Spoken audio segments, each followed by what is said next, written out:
What is up, Sexy Beast, Crazy Rabbit here, and today I'm doing Nazi Zombie Storyline Part 2, and if you have not watched Part 1, I highly recommend you go watch it.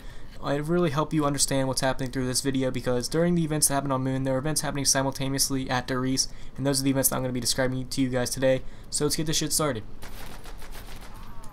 Okay, before we get into Riese, I actually want to get to someplace really quick, and that is Shangri-La. So when Richtofen was near the pyramid and Moon, he actually does touch it and then teleports to Shangri-La. And you can actually hear from the radio, you can actually hear like jungle noises in the back and a bunch of natives screaming and yelling. You might be wondering, well, why did he teleport there? What did he do there? And how does all this 115 not interact with that? And I have actually one theory. So in 1938, I believe, Hitler sent a group of Nazis up to the Himalayas, Tibet, and he actually supposedly claimed that it was for all science. He just wanted to figure out the geology of the area and stuff like that. But when the scientists came back in 1939, they came back quite early because the war was approaching and they didn't want to really be up there during war. They actually came back, and all the information they brought back wasn't really what they said they were going up there to get. They brought back like a bunch of plants and stuff, but one of the major things that the leading scientists that went up there brought back was a lot of stuff about the natives, like their rituals and all that mythical stuff like that. He brought back a lot of information on that. And that sort of leads me to believe that Hitler wasn't actually looking for geology and all this stuff like that, like the Nazis claimed they were. He was actually looking for Shangri-La, which is a mythical place located in Tibet. Well, not really Tibet, located in the Himalayas. And that is where Hitler was sort of trying to send these group of Nazis to go before they had to come back due to war.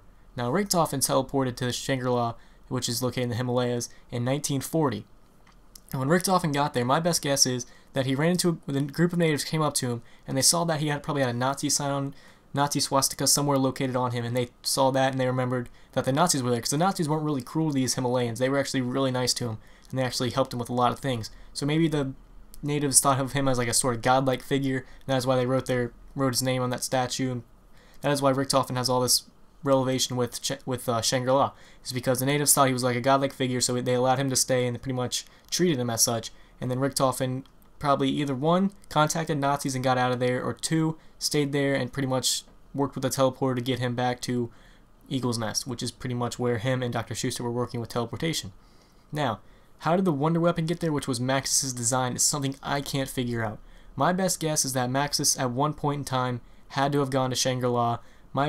Probably my best guess is in 1938, he probably went up there with a group of scientists and made that, and that is why it's there now, and that's how Richtofen knew about it, and that's how Richtofen knew to go there to Shangri-La for the Easter egg. They shrink the big chunk of 115 so that way he could use it. That is my best guess, is somehow Maxis was there when the team of scientists in 1938 actually went up there, but again, there's no really hard evidence to prove what happened at Shangri-La, because there's no radios, there's nothing at all to help prove what happened at Shangri-La, so we can only speculate, and I haven't really seen any theories about what happened at Shangri-La, so this is just my best guess, and if you guys can choose to believe it or not. Alright, now let's move on to the good part, Riese. Before we actually get into the storyline and everything, let's first get a little background information in the real world about Riese, because this was actually a real place in Brussels, Germany, I believe, back in World War II, which is today Poland. Riese was actually a real place. It was called the Giant in English, and at this place they actually did a bunch of cool experiments. Well, not really cool experiments, they did a bunch of experiments. Some of them probably might include torture and stuff like that, where they try to create pretty much wonder weapons, or Wunderwaffe in German. And one of these things was actually called Die Glock, or the Bell in English, and this was pretty much an aircraft, but in Call of Duty it's actually references teleporters. But in real life it was actually supposedly a aircraft, and that way it would just defy gravity and pretty much shoot straight up in the air. You can see that it looks exactly like the teleporter, so that's pretty much how they got the model for the teleporter, was Die Glock, and that's why it has some relevance in the zombie storyline. Now, Die Glock also used the henge, or the Venus flytrap, is what most people know it of. The Venus flytrap pretty much, either scientists believe it did one of two things. Either one, it pretty much was a cooling mechanism and it cooled off everything once everything has been active, or two, that it actually helped defy gravity by when the Die Glock would spin, it would spin, I believe, counterclockwise, and it would defy gravity and pretty much shoot up in the air. But of course, none of this was actually pretty much accomplished, either due to the fact of lack of funding, because during the end of the war, Germany pretty much pushed all their money into the concentration camps and less towards the war, or two, the Allies rushed in, and when the Allies did rush into Riese, they actually Germans killed off all their scientists and pretty much tried to burn all the papers, because they didn't really want anybody knowing what was going on there. They didn't want any records or anybody getting their hands on this technology, so that is why they pretty much just got rid of everything. I think this is pretty cool for real life events, how zombies pretty much intertwines with real life events. I think it's awesome, but they sort of are slacking away from that a lot in Black Ops 2, which they need to get back into. But now let's actually get on to the storyline part. Stand up. Stand up! Good. Look at me. Over here. Good. Now walk forward.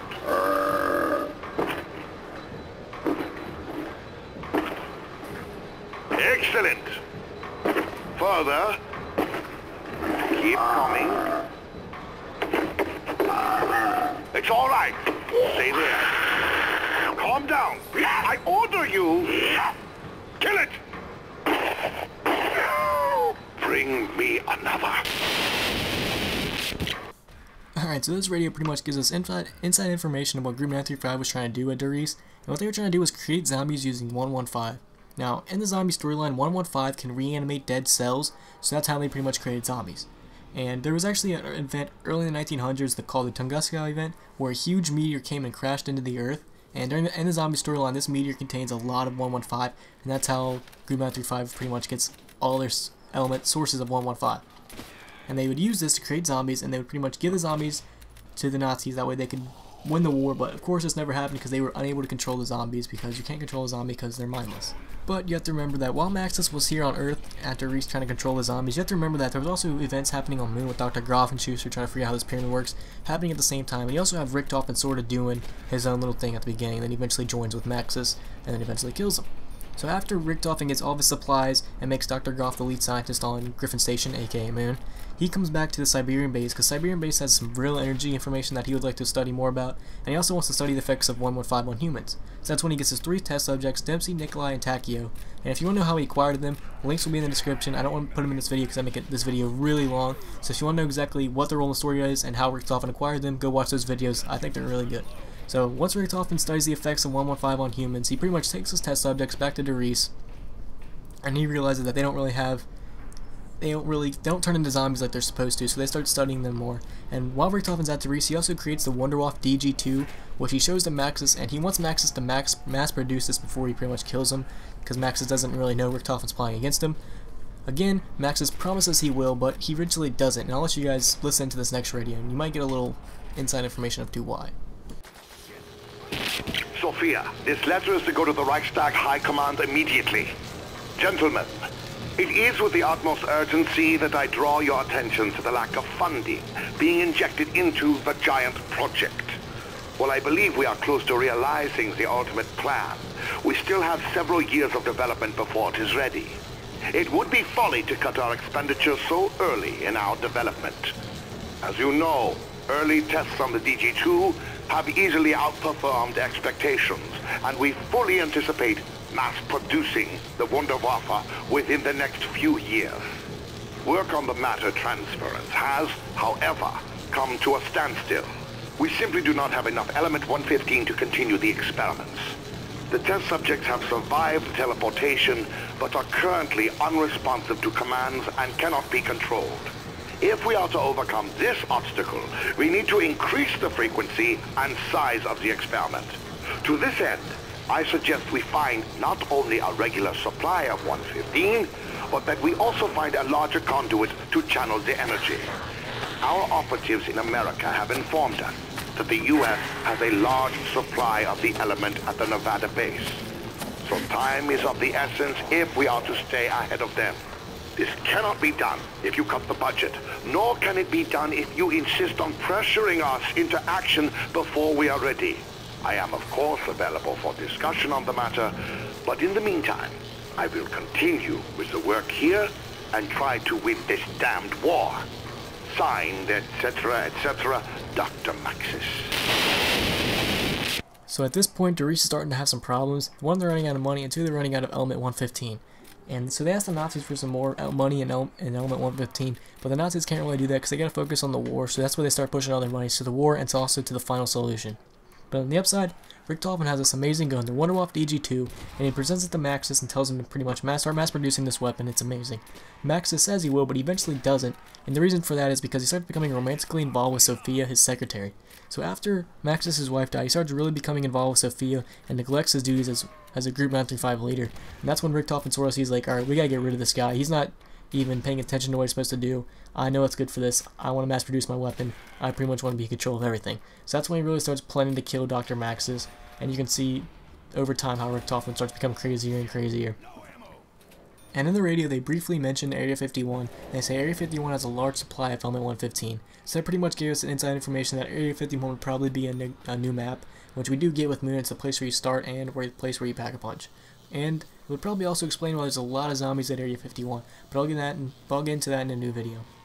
So even though they're losing a lot of money in Element 115, they continue on with the experiments, and they pretty much end up creating the first Hellhound. So I'll let you guys listen into the next 3 radios, and you guys can probably figure out why.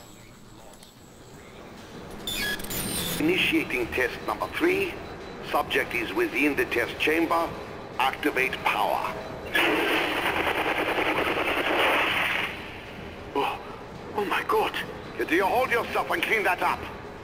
Test number 3. Unsuccessful. Test subject has been reduced to the same state as previous subjects. Clean up the test chamber and recalibrate the system. Let's do it again. Yes, Doctor. Now, you must be very diligent, Miss Samantha. Owning a dog is a great responsibility. Yes, Father. Oh, I love her. You must feed her every day and walk her, and be very careful when you play with her. You know she's going to have puppies. Really? Can I keep the puppies too, Father? We'll see, Samantha. One step at a time. Edward, tie the damn thing down! We can't have it running around during the test. It's tied down now, Dr. Maxis. Initiating test number 5. Subject is within the test chamber. Activate power. Searching for vitals. No reading, Doctor. The subject has disappeared. Dr. Maxis, we done it. Don't be foolish!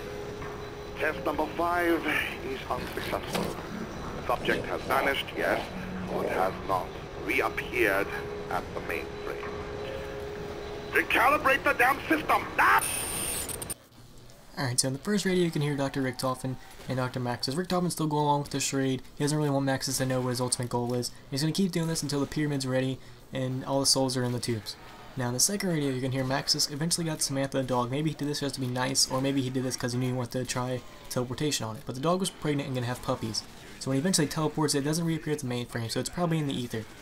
And the reason why there's more than one Hellhound is probably because the dog was pregnant, and when it teleported, that made more than one Hellhound spawn at a time. So that's why when you're playing rounds, more than one Hellhound spawns. So that was a pretty good idea by the zombie creators. And also the Hellhound only spawns in balls of electricity, probably because when it teleported, a lot of electricity got put into it, and that's why you really only see him spawn with balls of electricity. That's why they have electricity going around him, and they have fire going around him and stuff like that. So let's get on to the next radio and figure out how Richtofen killed Maxis. Initiating test number 6. Subject is within test chamber. Activate power. Damn it, Edward! Did you set up the device correctly? Yes, Doctor. As per your specifications. If you had done it to my specifications, then it would have worked, wouldn't it? As usual, you're incompetent. What? Do you hear that, Doctor? Of course, you fool! Test number 6 is a failure. But the experiment has caused some kind of electrical force energized within the chamber. Well, open the door! Doctor, I don't think... Open the door! Now!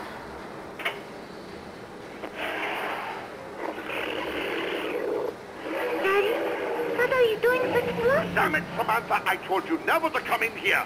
Edward, get her out of here. Yes, Doctor. What's wrong with her? Daddy, what did you do? Lottie! Come back here, Samantha! Stop her! Easy. Come here, Samantha. Good girl, Flossie. Gently, Samantha. That's not Flossie anymore. We must get out of here. What? Edward, what are you doing? Open the door! Edward, open this door now! I'm scared. Don't go. Stay by me, Samantha. Goodbye, Dr. Maxis.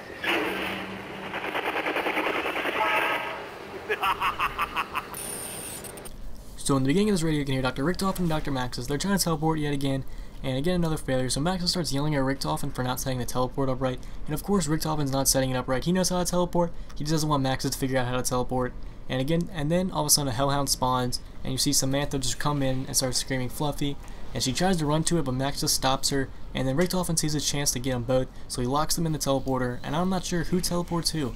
Richtofen might teleport Maxis and Samantha, knowing that it'll probably kill them, or the other way around. Maxis might be suddenly have changed the specifications on the teleporter and then teleported him and Samantha in a last second ditch. Who really knows? But what we do know is Samantha ends up going on Moon, and she runs into the pyramid, and the events on Moon happen from there. And then Maxis probably teleported to the Ether, Shangri-La, or some random hole, because we do know he teleports to like a dark tunnel sort of space, because he doesn't really know where he is. And then all the events from Moon happen from there. They get Maxis up there, they shoot Maxis, and then Samantha goes into full-on rage mode. And the only reason Hellhound spawned with Samantha is probably because it was her dog. She has the most affiliation with it. She teleported with it, so she's probably in control of it. And she uses it to attack Richtofen and everybody. And she doesn't really know that Dempsey, Takio, and Nikolai are kind of, they don't really know what's going on. She doesn't really know that. She only knows that they're helping Richtofen, and she wants them dead too. So that's pretty much how zombies began. I'll let you guys listen into one more radio so that way you guys know exactly what happened to Riese after Samantha got on the moon. Samantha went to Moon and got on the pyramid and everything. So I'll let you guys listen in. But I'm all out of hope. Auf Wiedersehen, my friend.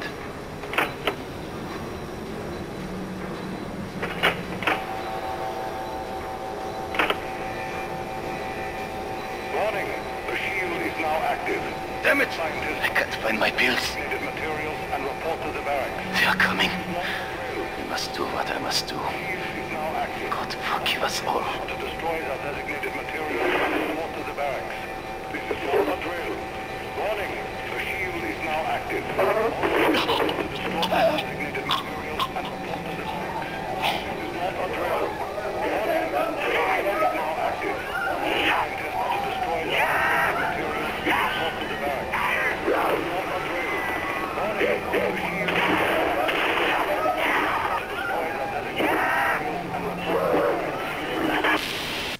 So this radio is probably right after Samantha got in control of zombies, or maybe a little bit ways after. I'm not really 100% sure.